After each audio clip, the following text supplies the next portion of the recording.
नमो अरिहन्ताणम् नमो सिद्धाणम् नमो आयर्याणम् नमो वज्जायाणम् नमो लोये सव्वसाहुणम् एसो पञ्चनमुक्कारो सव्वपावप्पणासनो मङ्गलाणं च सव्वेसिं परमं हवै मङ्गलम्।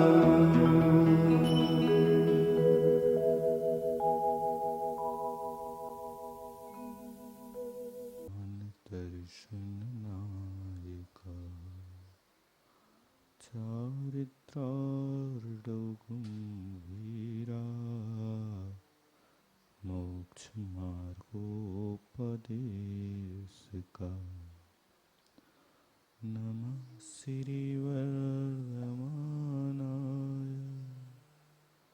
निर्धूतकलिलात्मने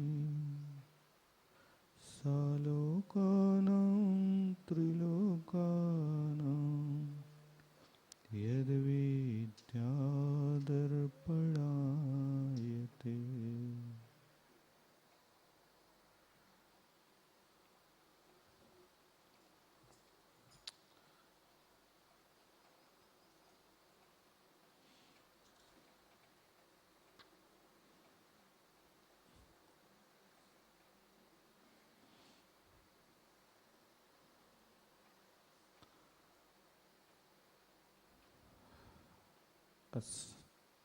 सम्यक दृष्टि के लिए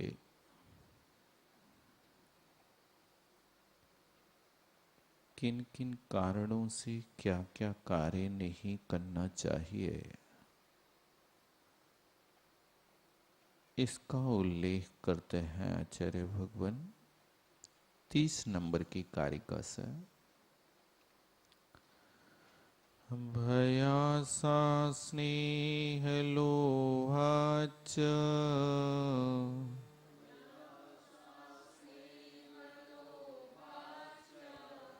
कुधिवागमलिंगिनाम् प्रणामं विनयं चैव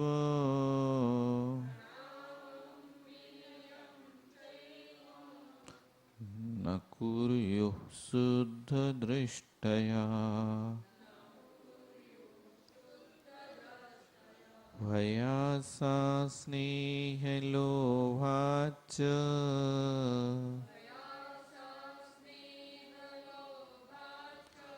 कुदेवागमलिंगिनाम् प्रणामं विनयं चैव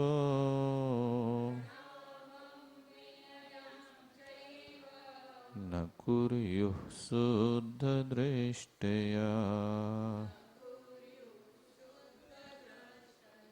आप लोग पढ़ेंगे एक बार।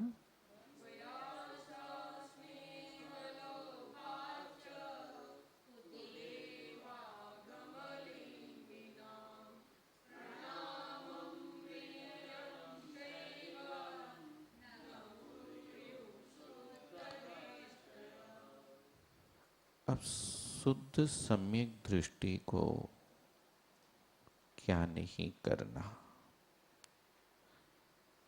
सबसे पहले संधि विच्छेद देखेंगे। भय, आशा, स्नेह, लोभात च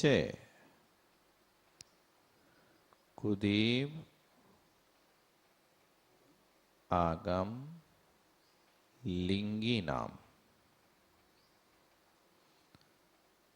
प्रणामम विनयम च एव ना कुर्युः शुद्ध दृष्टया। शुद्ध दृष्टि, शुद्ध सम्यक दृष्टि एक कर्ता है।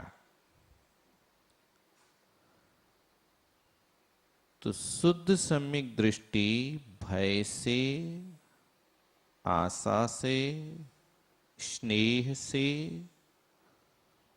और लोभ से, कुदेव,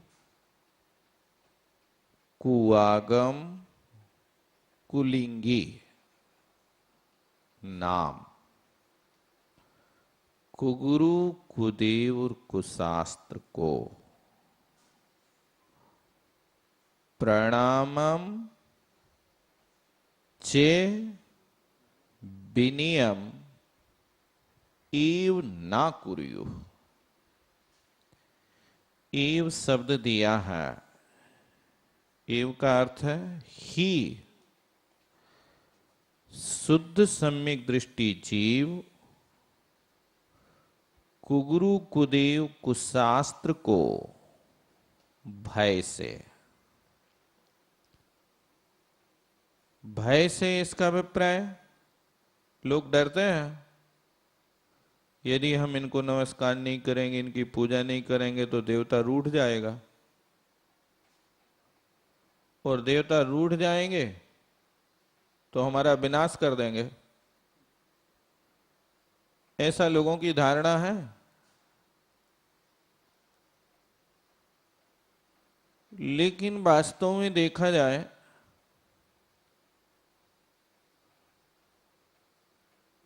यदि आप कर्म सिद्धांत के वेत्ता हैं तो ऐसा व्यक्ति किसी के रूठने से कभी नहीं डरता। सारी दुनिया रूठ जाए और एक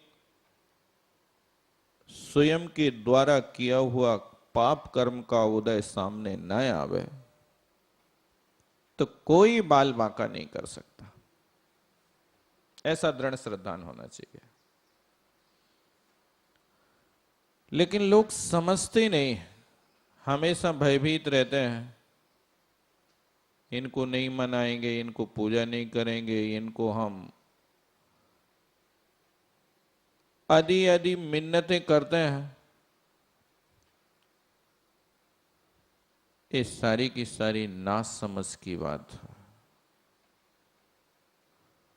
शुद्ध सम्यक दृष्टि जीव सत्य श्रद्धानी होता है। उसको किसी प्रकार की आशा नहीं रहती, यदि उसका जीवन जाता है तो चला जाए। भय और आशा से कोई भी सम्यक दृष्टि सच्चे देवशास्त्र गुरु के अलावा किसी को प्रणाम नहीं करता। पद्म पुराण में एक कथानक आता है वज्रकर्ण का, कि वज्रकर्ण सिंहोदर का सेवक था। वो सेवा करके उसने सिंहोदर का मन जीत तो लिया था। और ये नियम है कि सेवा करने वाले व्यक्ति के लिए सामने वाला सब कुछ देने को तैयार हो जाता है। सेवा एक ऐसा अचूक मंत्र है।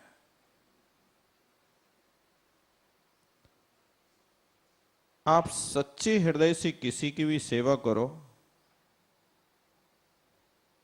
वो व्यक्ति आपका नियम से होकर के रहेगा।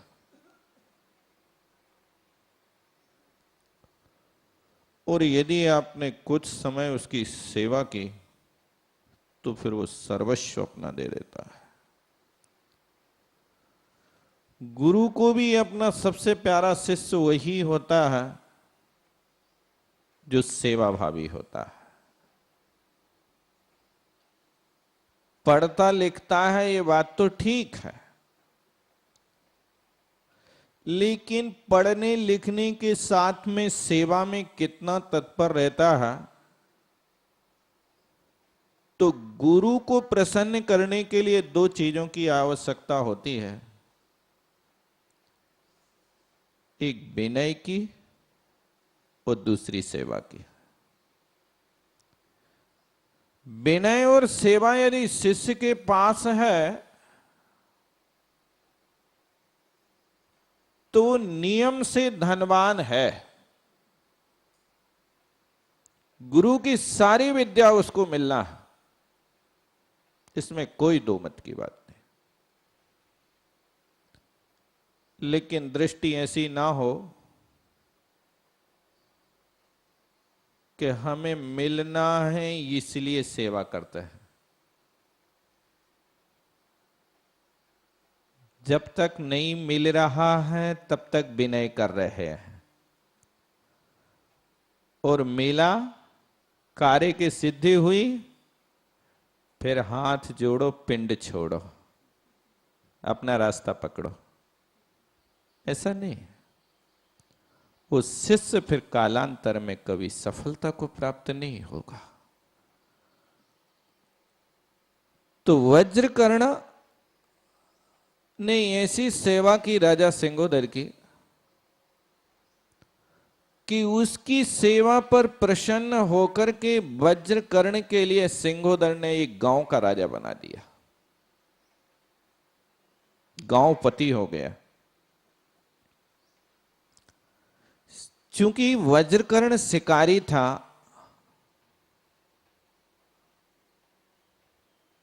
और वो शिकार खेलने के लिए गया, तो शिकार खेलते खेलते एक परम दिगंबर, परम तपस्वी संत का दर्शन हो गया। और जब कभी वीतरागता का दर्शन होता है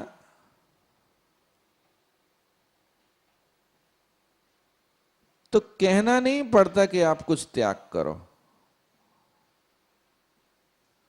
उन वीतरागी संतों के निकट पहुंचते ही आप अपने दोषों को अपने आप उगलने लगते हो। ये स्वभाव है, बस गहरी छाप पड़ जाए। और वज्रकर्ण को जैसे ही उस संत के दर्शन हुए, गदगद हो गया। धनुष बाण एक साइड डाल दिया, और धनुष बाण एक साइड डाल करके हाथ जोड़ करके बैठा है, भगवान मुझे कुछ धर्म का मार्ग दे दो।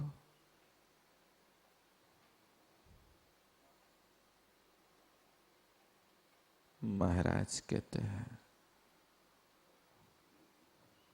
अभी तुम्हारे लिए यही प्रसाद है कि तुम सच्चे देव, शास्त्र, गुरु के अलावा किसी को प्रणाम नहीं करना।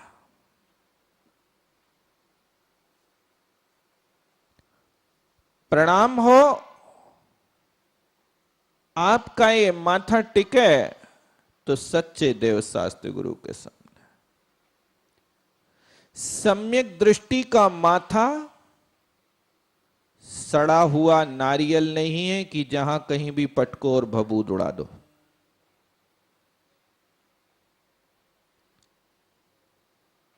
ये उसी स्थान पर पटकता है जहां पर इसको गुणों की प्राप्ति होती है। और वज्रकर्ण ने उस दिन बिना सोचे विचारे संकल्प कर लिया कि मैं अब सच्चे देवशास्त्र गुरु के अलावा किसी को प्रणाम नहीं करूंगा। संकल्प करके आया, लेकिन एक बात भूल गया कि मुझे 24 घंटे में एक बार कम से कम सिंहोदर को तो प्रणाम करना ही पड़ता है। यदि उसको प्रणाम नहीं करूं तो वो तो मेरी हालत बिगाड़ देगा। अब क्या करें? संकल्प कर लिया, अब चाहे जैसी भी परिस्थिति हो, लेकिन मैं अब इस संकल्प को नहीं छोड़ सकता। लेकिन अंदर कांटा तो लगा हुआ था, क्या करें? एक उपाय सूझा कि अपन एक प्रयोग करते हैं और अपन को उसमें सफलता पाना है। उसने अपनी एक अंगूठी में मुनिसुव्रतनाथ भगवान का चित्र बनवा लिया और उस अंगूठी को पहन करके राजा के सामने जाता था, तब यूं उस हाथ करता और प्रणाम करता। किसको प्रणाम कर रहा है? चेष्टा तो राजा के सामने कर रहा है, लेकिन श्रद्धा कहां है? भगवान के प्रति है। मैं तो सच्चे देव को प्रणाम कर रहा हूं इस क्षेत्र पर खड़े होकर के।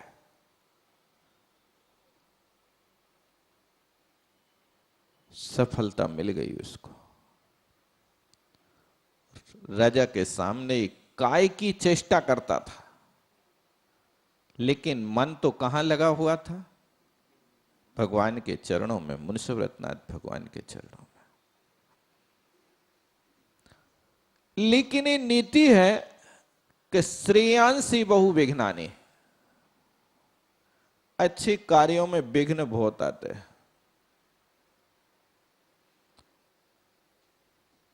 और अच्छे लोगों के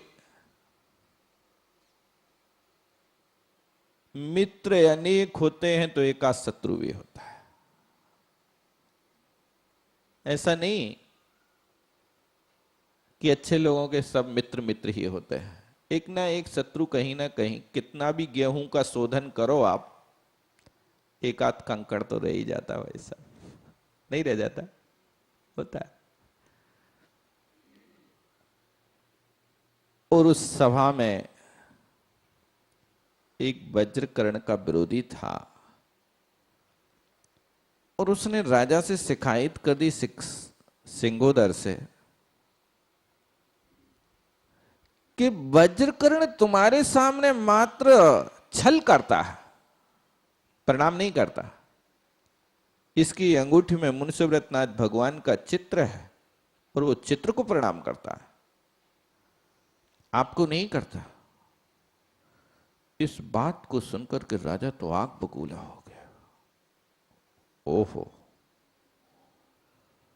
मैंने इसको रंक से राजा बनाया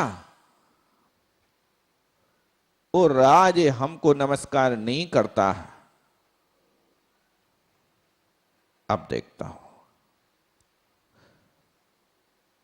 और राजा ने तत्काल आदेश दे दिया अपने सैनिकों को कि सुबह जाकर के आपको वज्रकर्ण को पकड़ के लाना है और मृत्यु दंड देना है, सूली पर आरोहण करना है।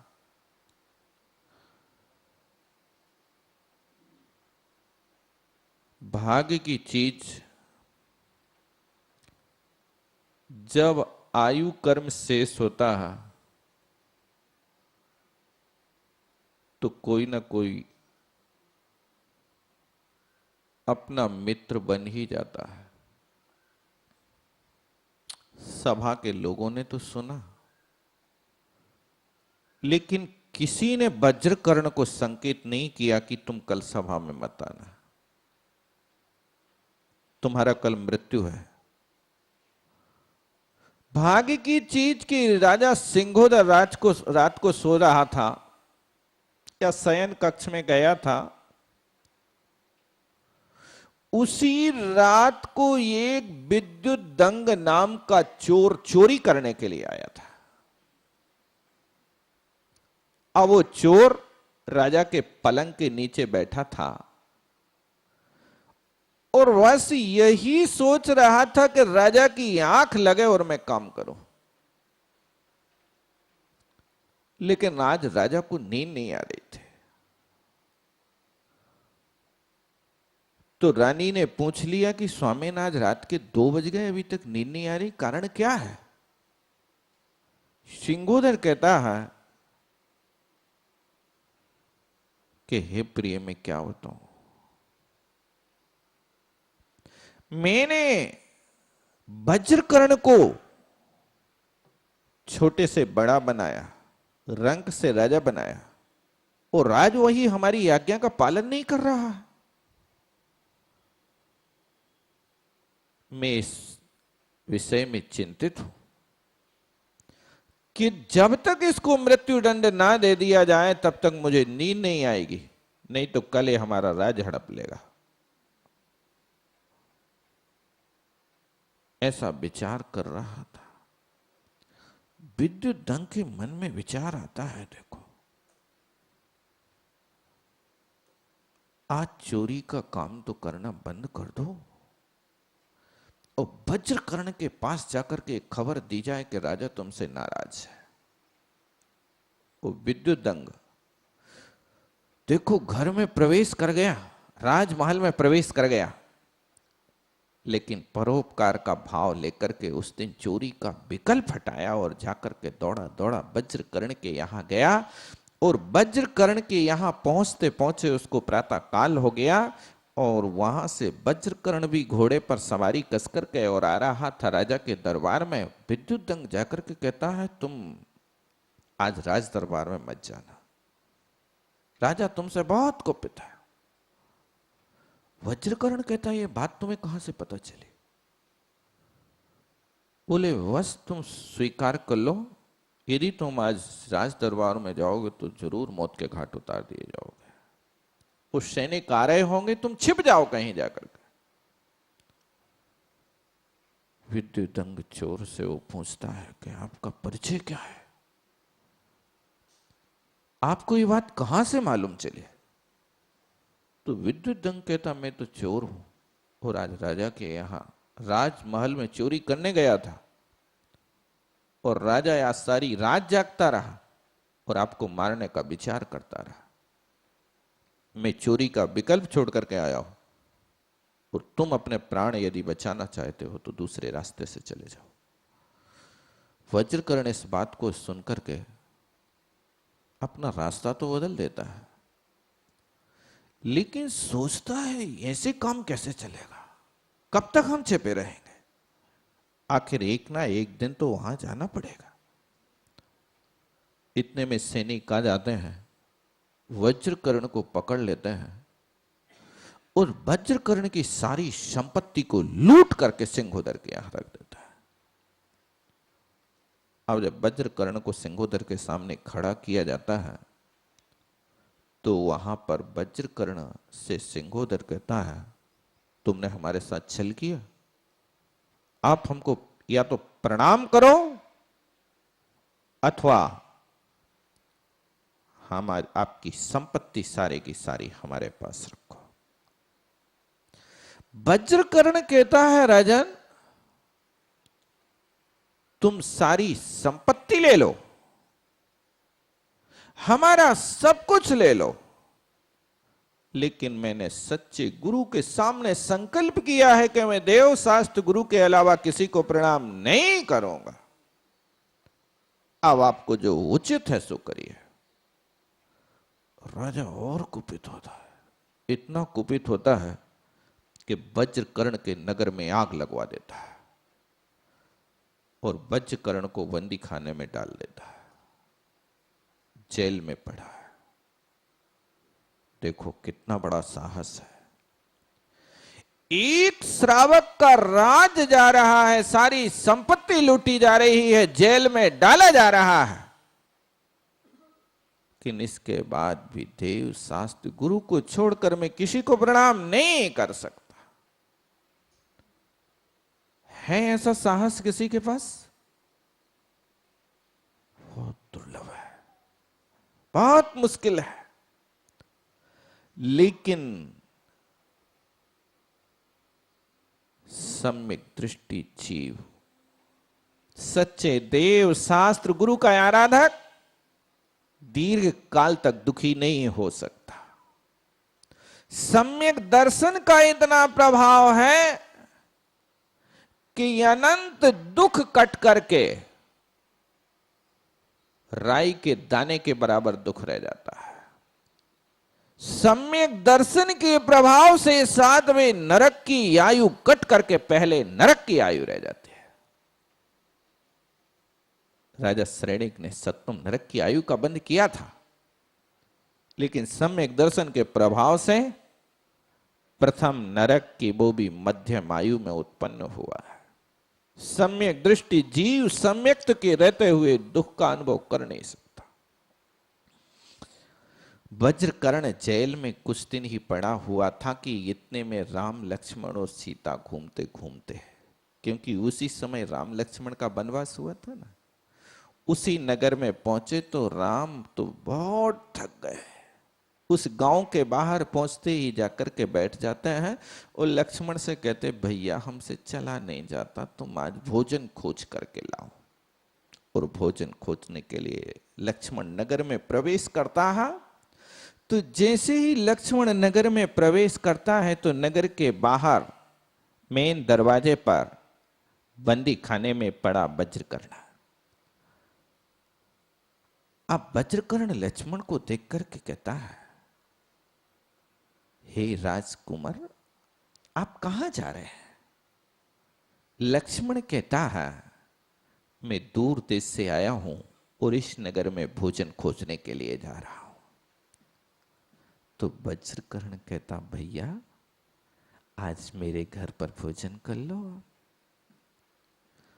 व्यक्ति को यदि अपना बनाना हो तो उसको बढ़िया भोजन करा दो। भोजन कराने से व्यक्ति अपना बन जाता है।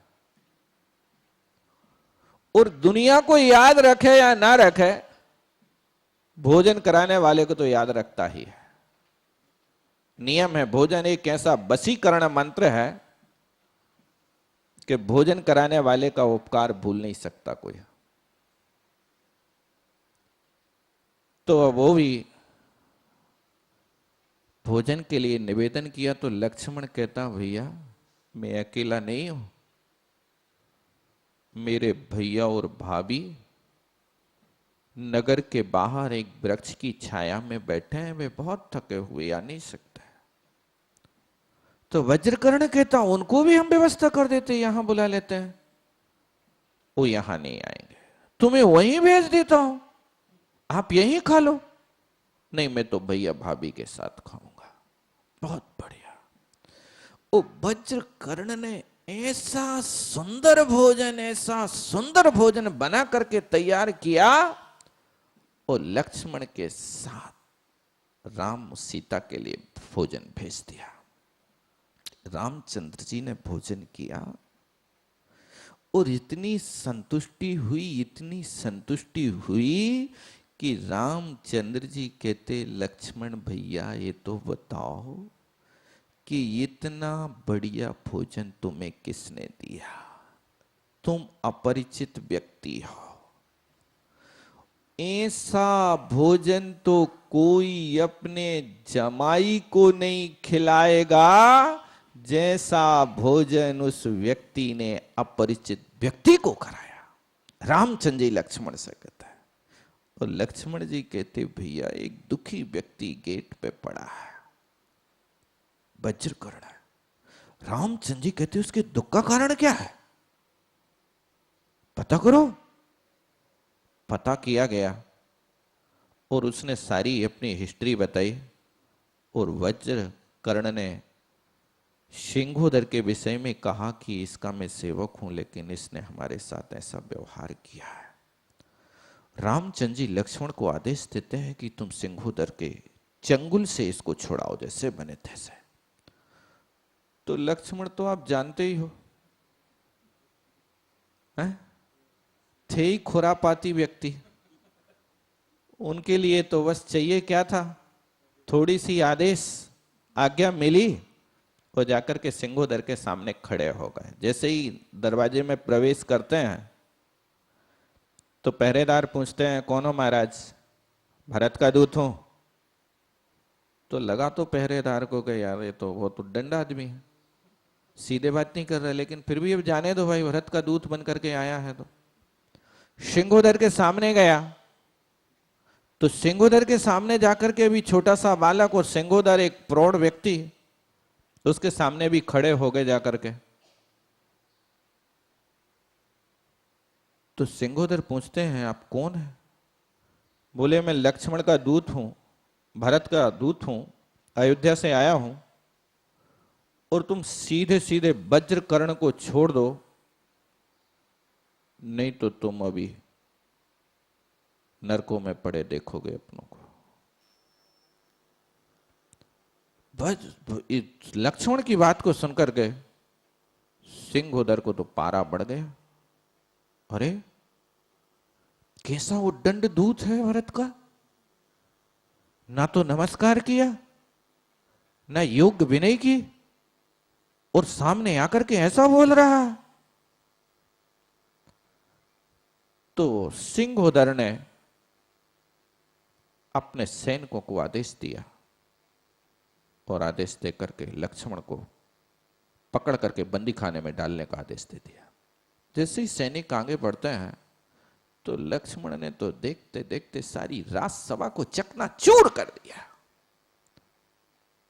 और सब सैनिकों को कोई को हाथों से, पैरों से, मुक्कों से मार मार करके दूर भगाया और सिंहोदर को पकड़ करके, जैसे गाय को पकड़ करके ले जाते हैं ना, ऐसे सिंहोदर को पकड़ करके राम के सामने उपस्थित कर दिया। और राम के सामने सिंहोदर पहुंचता है तो लक्ष्मण कहते, महाराज इसको जो दंड देना हो सो दे दो। तो रामचंद्र जी कहते, मैं दंड नहीं दूंगा, इसको वज्रकर्ण जो दंड देगा वो मुझे स्वीकार है। वज्रकर्ण को लाया गया तो वज्रकर्ण की बात को सुनकर के सिंहोदर तो कांप रहा था कि जिसके साथ मैंने ऐसा दुर्व्यवहार किया वो व्यक्ति हमारे साथ क्या व्यवहार करेगा, आज तो निश्चित मेरी मृत्यु दंड है। ऐसा सोच रहा था अंदर। वज्रकर्ण को जेल खाने से निकाल करके लाया गया और जैसे ही वज्रकर्ण से रामचंद्र जी ने कहा कि आप अपने इस शत्रु को जो भी दंड देना चाहो आप दे सकते हो। वज्रकर्ण कहता, हे महाराज आपकी महती कृपा है, लेकिन सिंहोदर भी हमारा परम उपकारी है, सिंहोदर हमारा स्वामी है और मैं चाहता हूं कि सिंहोदर को छोड़ दिया जाए, मैं कोई दंड नहीं देना चाहता। वज्रकर्ण की इस निर्मल वार्ता को सुनकर के सिंहोदर तो गदगद हो गया। धन्य है, मैंने जिसके साथ ऐसा क्रूरता का व्यापार किया, ऐसा व्यक्ति हमारे साथ ऐसी कृतज्ञता ज्ञापित करता है, धन्य है इनके भावों को, धन्य है सम्यक दृष्टि लोग। ऐसी प्रशंसा करते हुए सिंहोदर ने वज्रकर्ण के लिए अपना आधा राज्य दे दिया। जो कन्याएं थीं उन कन्याओं की शादी वज्रकर्ण और लक्ष्मण के साथ कर दी। इस तरह से सम्यक दृष्टि जीव जो होता है, यदि कारणवश थोड़ी भी विपत्ति आ भी जावे तो विपत्ति के आने पर समता भाव धारण करता है। और वज्रकर्ण ने भय के माध्यम से किसी प्रकार की आशा के कारण राजा के सामने नमस्कार नहीं किया। मेरी संपत्ति चली जाए आप ले लो, बस मुझे सुरक्षित छोड़ दो, जान बची तो लाख उपाय, मेरा यदि ये शरीर रहेगा तो मैं रत्नत्रय की आराधना करके मोक्ष की सिद्धि करूंगा, मुझे इसकी कोई आवश्यकता नहीं। और बच्चों का क्या होगा? तो पूत कपूत तो का धन संचय, छिन में लाख गमा देगा, और पूत सपूत तो का धन संचय, छिन में लाख कमा लेगा। यदि हमारी संतान कपूत है तो छिन में लाख रुपया चारू दत्त जैसा वेश्या के यहां 56 करोड़ दीवान भेज देगा। स्वर्ण 56 करोड़ स्वर्ण मुद्राएं चारू दत्त जैसे वेश्यागामी जीव ने भेज दिया। वो पूत सपूत है। तो जिसके पास कुछ नहीं है जीवनधर जैसे महाराज जिनके पास जंगल में जन्म हुआ और कोई व्यवस्था नहीं, लेकिन पुण्य का उदय था, तो वहां शमशान घाट में भी गंधोत कटा करके उसके जीवन की जिम्मेदारी ले लेता है। इसलिए सोचता है मुझे कोई की चिंता नहीं है, यदि मैं सुरक्षित बच जाऊं तो रत्नत्रय का पालन करूंगा। इस सम्यक दृष्टि की सोच होती है। तो भय से, आशा से मुझे मिलेगा। और कौन सी आशा लोगों को रहती है? कोई को यदि संतान नहीं हो रही तो संतान की चाहना करता है, हे भगवान, हे हनुमान जी, हे बजरंगबली, हे फलाने, हे ढिकाने, मैं आपके लिए श्रीफल अर्पित करता हूं, बस एक बच्चा हो जाए, ज्यादा नहीं। ऐसी याचना करते हैं भिखारियों की तरह। विचार तो करो, भगवान बच्चा पैदा कर देगा? है? अरे स्वयं का निमित्त और उपादान योग्य नहीं है, भगवान को क्यों दोषी ठहराता है? तुम्हारे बाबा तो बीतरागी बाबा है, उनके पास स्वयं कुछ नहीं है, वे तुम्हें क्या देंगे? बीतरागी संतों के पास कभी ऐसी याचना मत करना। भय से, आशा से और स्नेह से।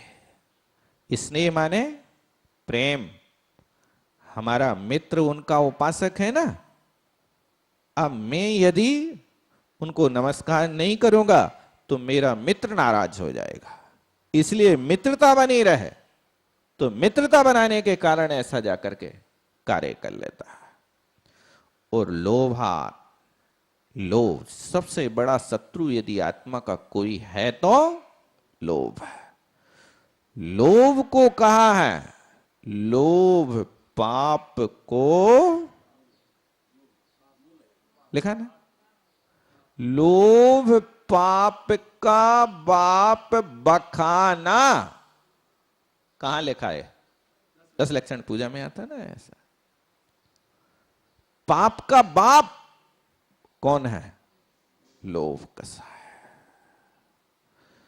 ऐसे इस लोभ के बस भी शुद्ध सम्यक दृष्टि, कुगुरु को ये चारों चीजें एक एक के साथ लगेंगे। कुदेव को भय से, आशा से, स्नेह से, लोभ से न प्रणाम करे न विनय करे। देखो, ये समंत भद्र स्वामी की देशना है। उनके ऊपर स्वयं विपत्ति आई लेकिन उनने भी नहीं किया। कितनी विपत्ति आई उनके ऊपर,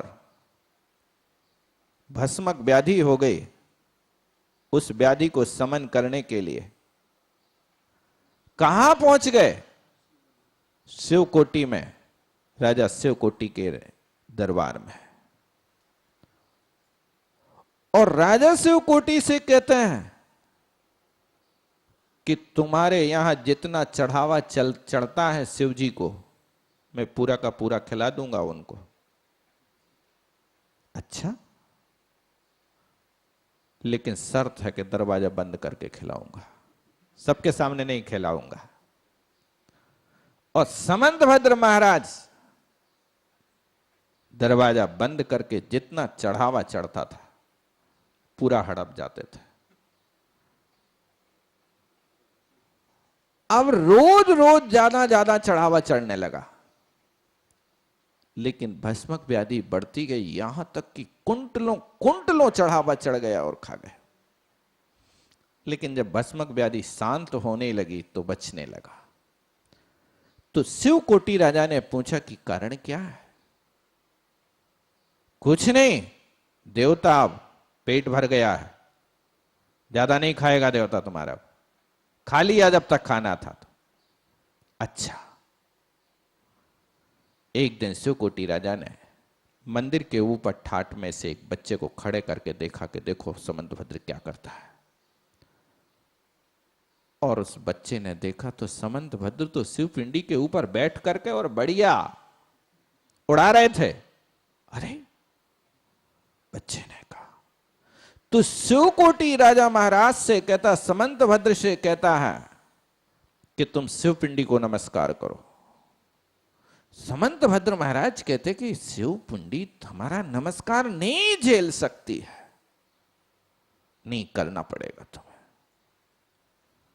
तो समंतभद्र महाराज से जब राजा शिवकोटि नहीं माना तो उसने फिर महाराज ने स्वयंभू स्तोत्र की रचना की।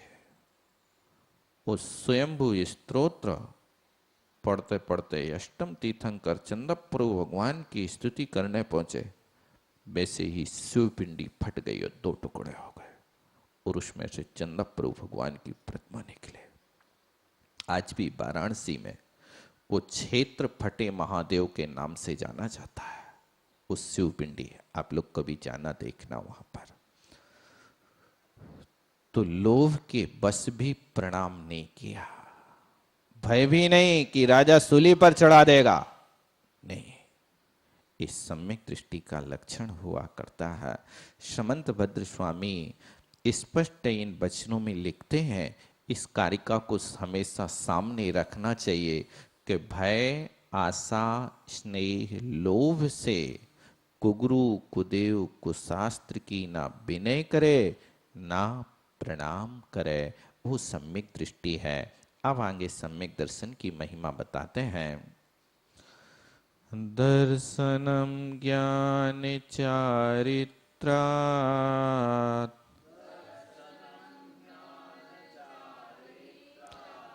साधिमान मुपास्नुते।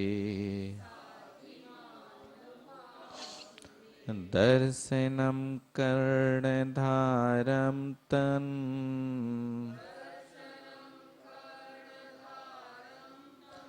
मोक्ष मार्गे प्रचक्षते। दर्शनम ज्ञान चारित्रात्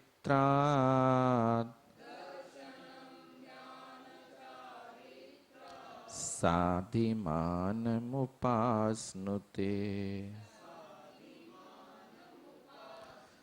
दर्शनम कर्णधारम तन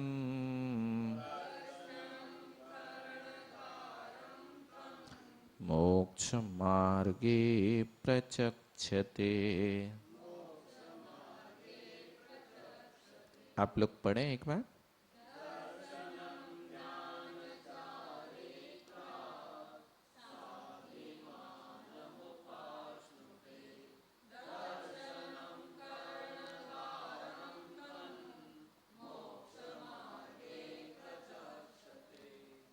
अब यहां आचार्य महाराज लिखते हैं,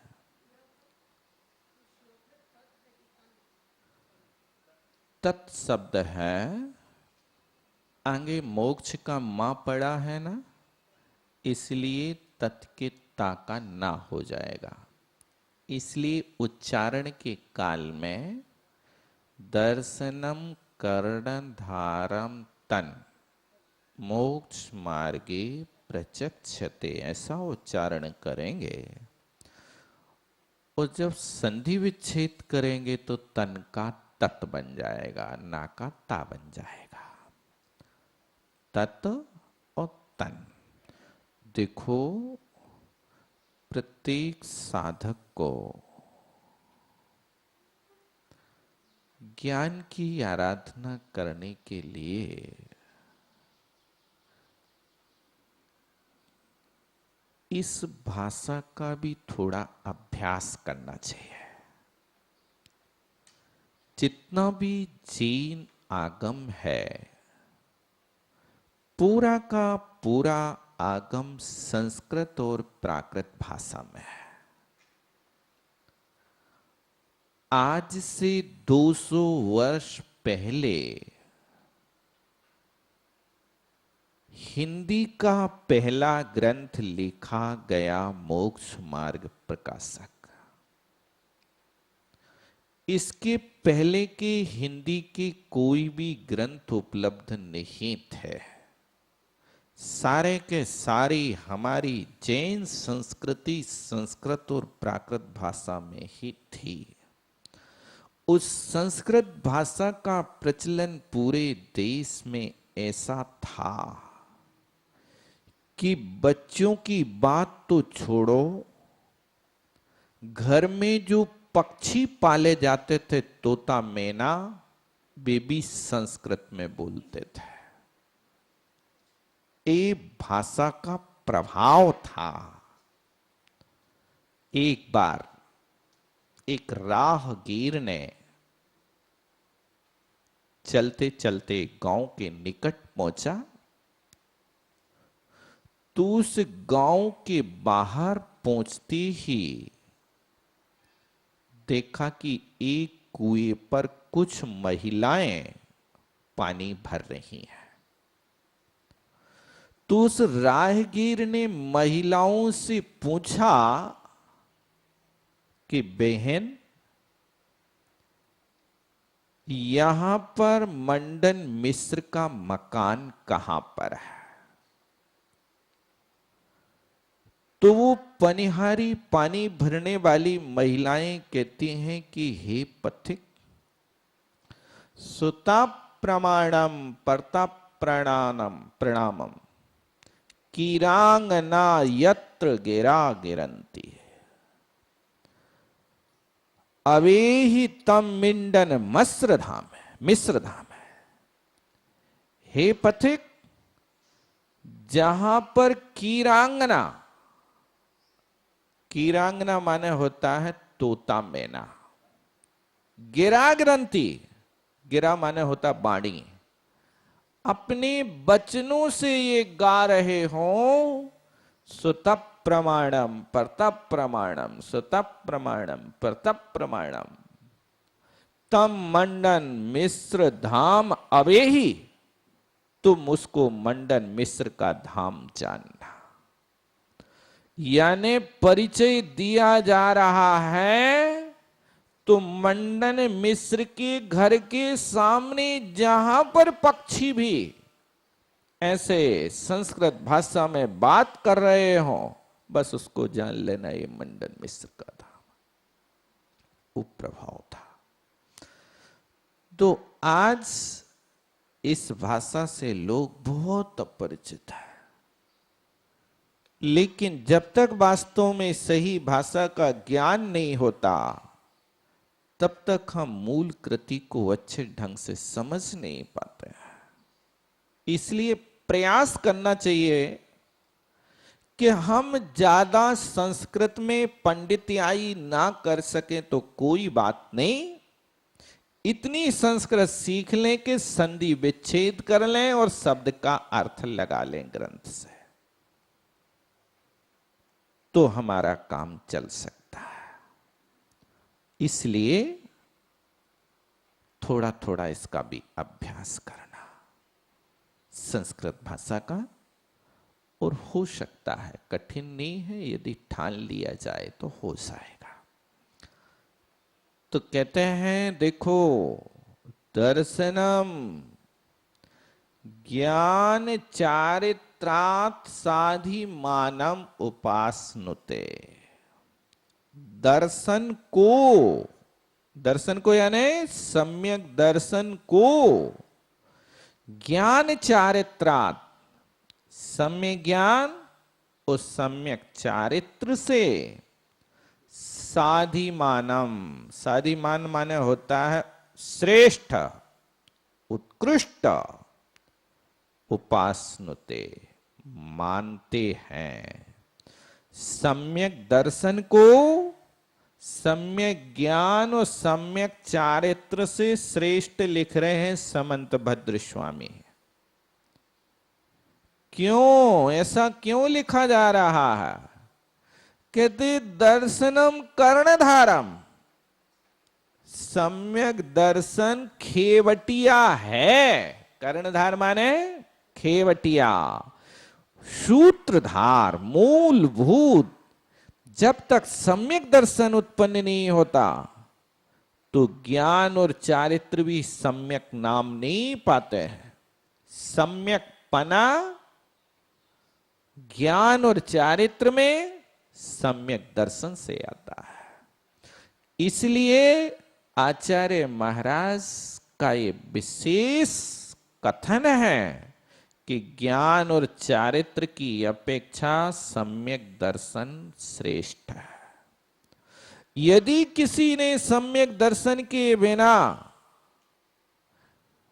11 अंग का ज्ञान भी प्राप्त कर लिया, सम्यक दर्शन के बिना कठोर कठोर तपस्या भी कर ली, तो भी वो अभी मोक्ष मार्ग में एक पग भी नहीं बढ़ा।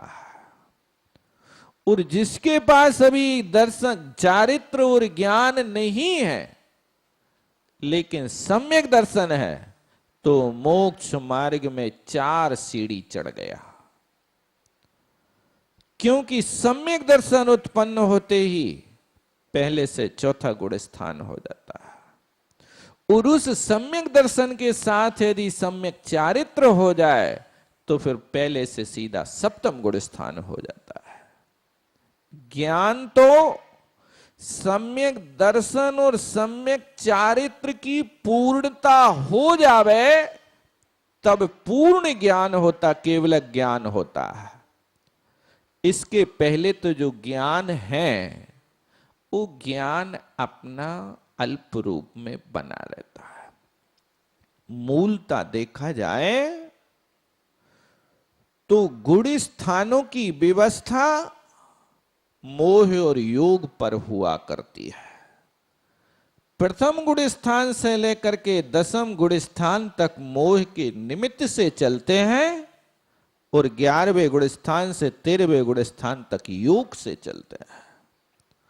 और मोह और योग का अभाव हुआ तो जीव को तत्काल मोक्ष की प्राप्ति होती है।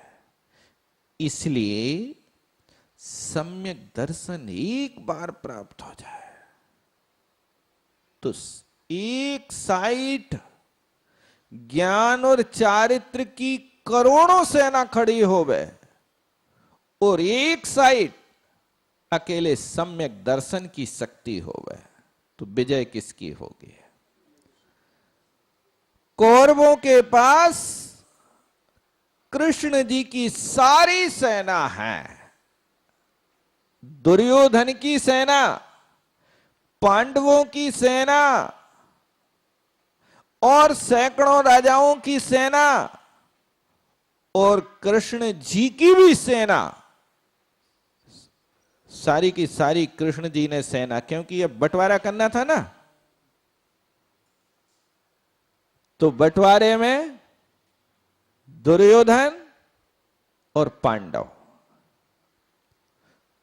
तो कृष्ण जी किसको क्या देवे बताओ? कह दिया तुम लोग चुनाव कर लो, एक तरफ मैं अकेला हूं और एक तरफ हमारी सारी सेना है, तुम कौन को चाहते हो? दुर्योधन तो फूला नहीं समाया, कहता मुझे तो सेना दे दो, और सारी कृष्ण की सेना ले ली। और पांडवों कहते हैं मुझे तो अकेला कृष्ण मिल जाए और कुछ नहीं चाहिए। और कृष्ण जी को लेकर के वे अकेले निहत्थे कृष्ण को लेकर के आनंद मना रहे हैं, ढोल बजा रहे हैं, धन्य सौभाग्य। तो भैया अकेले कृष्ण और यहां पर करोड़ों सैनिक, विजय किसकी हुई बताओ? क्योंकि शून्य शून्य रखते जाओ और शून्य के साथ यदि कोई अंक ना लिखा जाए तो शून्य की क्या वैल्यू है बताओ? शून्य तो शून्य है। और यदि एक अंक के साथ में एक शून्य रख जावे तो 10 गुना हो जाता है, और एक अंक के साथ यदि 2 शून्य जुड़ जावे तो 100 गुना हो जाता है, और 3 शून्य जुड़ जावे तो 1000 गुणा हो जाता है। तो कृष्ण जी तो एक अंक की तरह थे, वो सारी सेना अंक रहित शून्य की तरह थी। इसी तरह यहां पर ज्ञान और 7वां गुण स्थान हो जाए तो आधा तो मोक्ष हो गया कि नहीं? ये होता है। इस तरह से यहां पर दर्शन की प्रधानता से कथन किया है। चूंकि प्रसंग सम्यक दर्शन का है, नहीं तो आप लोग बैठ जाओ कि बस सम्यक दर्शन ही उपादेय है, ज्ञान चारित्र तो कुछ जरूरी नहीं है, हाथ पे हाथ रख करके बैठ जाओ हम तो बन गए सम्यक दृष्टि है, ऐसा नहीं। अभी आगे चल कर के ज्ञान की भी प्रधानता कहेंगे, चारित्र की प्रधानता कहेंगे, क्योंकि अपना जो कथन होता है एक समय में एक ही वस्तु को कह पाता है। अर्पिता नर्पित सिद्धि को ध्यान में रखना, समय अपना हो रहा। बोलो पंच परमेष्ठी भगवान की जय।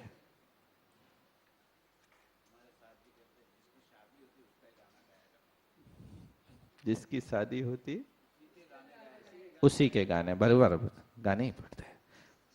लड़का की शादी होती तो बन्ना के गीत गाते हैं और लड़की की होती तो बन्नी के गीत गाते हैं। सही है। जिनवाणी स्थिति